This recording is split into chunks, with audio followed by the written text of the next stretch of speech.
Oke, selamat datang kembali. Kita lanjut lagi ya di seri Decompiling Prayer. Nah, di sini kita coba melakukan sesuatu yang unik. Kita bakal bedah tuntas salah satu protokol paling tua di dunia, yaitu komunikasi spiritual, seolah-olah ini adalah sebuah program komputer yang bisa kita dekompilasi buat ngerti cara kerjanya. Oke, langsung aja nih ke pertanyaan intinya. Pernah kepikiran gak sih kenapa ya kalau kita baca-baca kisah perjanjian lama, akses ke Tuhan itu kayaknya ribet banget. Penuh aturan, serem, bahkan berbahaya. Salah dikit bisa fatal akibatnya. Nah, ternyata semua kerumitan itu bukan tanpa alasan loh. Itu adalah bagian dari sebuah arsitektur yang dirancang dengan sangat-sangat spesifik. Nah, untuk ngejawab itu, ini dia agenda kita. Kita bakal bongkar arsitektur kuno ini, mulai dari sistem warisannya atau legacy sistemnya, terus kita lihat pusat datanya yang ternyata fisik, tingkat keamanannya yang wow, super ketat, sampai cara komunikasinya lewat proxy, dan kenapa sistem ini akhirnya butuh upgrade besar-besaran. Yuk, kita mulai. Oke, perlu diingat pembahasan kita hari ini adalah modul 2 dari sebuah seri audit sistem yang lebih besar yang terdiri dari 5 modul. Jadi penting banget buat kita ngerti gambaran besarnya dulu ya. Singkatnya, ini dia kelima modul itu. Dari protokol ping sampai nanti kita bahas misteri request timeout. Dan hari ini kita fokus penuh di modul 2, the legacy system. Kita mau bedah tuntas arsitektur kuno ini sebelum ada akses langsung, biar kita paham fondasinya. Oke, mari kita selami ini. Buat kita yang hidup di zaman sekarang, doa itu rasanya gampang banget kan? Kita bisa lakuin di mana aja, kapan aja, kayak punya koneksi wifi spiritual yang unlimited gitu. Tapi ini adalah sebuah kemewahan. Sistem yang asli, the legacy system di perjanjian lama, wah jauh banget dari itu. Dan ini poin paling krusialnya. Akses langsung yang kita nikmati sekarang itu sebenarnya hasil upgrade sistem yang masih baru banget. Sistem originalnya itu berjalan di atas infrastruktur fisik, kalau dalam bahasa IT namanya infrastruktur on-premise, yang keamanannya super ketat. Nah, supaya kita bisa benar-benar menghargai upgrade ini, kita harus lihat dulu sistem lamanya. Komponen arsitektur pertama yang harus kita pahami adalah lokasi servernya. Dulu, hadirat utama Tuhan itu nggak tersebar di cloud yang bisa diakses dari manapun. Hadiratnya itu diinstal secara spesifik di satu lokasi fisik.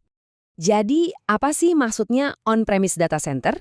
Gampangnya, ini tuh infrastruktur fisik yang ada di satu lokasi tertentu, bukan di cloud yang sifatnya virtual dan bisa diakses dari mana aja.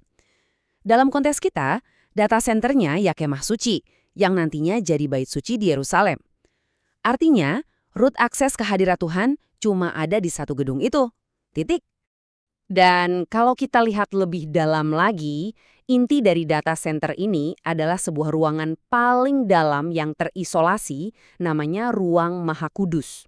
Ruangan ini dilindungi oleh sebuah tirai raksasa yang, menurut tradisi, tebalnya bisa setelapak tangan orang dewasa. Kebayangkan? Dan ini analogi yang keren banget. Tirai ini bukan cuma kain pembatas biasa. Kalau kita pakai istilah jaringan komputer, tirai ini adalah sebuah strict firewall, sebuah tembok api super ketat yang dirancang untuk keamanan tingkat absolut. Nah, sekarang pertanyaannya, kenapa butuh firewall seketat itu? Ini membawa kita ke komponen berikutnya, keamanan tingkat militer, yang punya satu perintah mengerikan. Jadi, kenapa ada firewall? Simpelnya begini. Bayangin root server, Tuhan, yang 100% murni, suci, tanpa celah.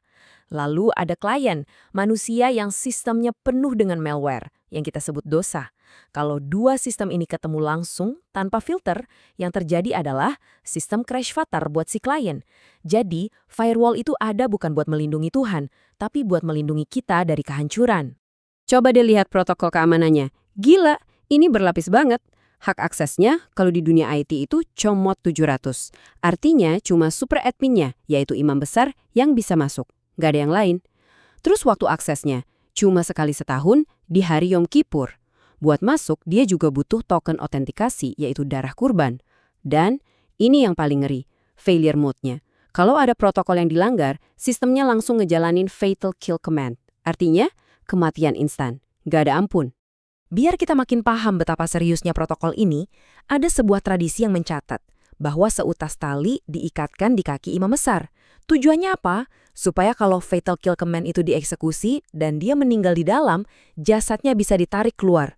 Karena nggak akan ada orang lain yang berani masuk buat ngambil. Ini bukan cuma cerita. Ini risiko yang sangat nyata. Oke, ini kan jadi menimbulkan pertanyaan baru ya. Kalau akses langsungnya berbahaya dan terbatas banget kayak gitu, terus gimana nasib jutaan orang biasa? Para end user-nya? Gimana cara mereka komunikasi sama Tuhan? Nah, jawabannya ada di komponen ketiga. Jawabannya adalah arsitektur jaringan model hub and spoke. Di sistem ini, para imam itu bertindak sebagai proxy server.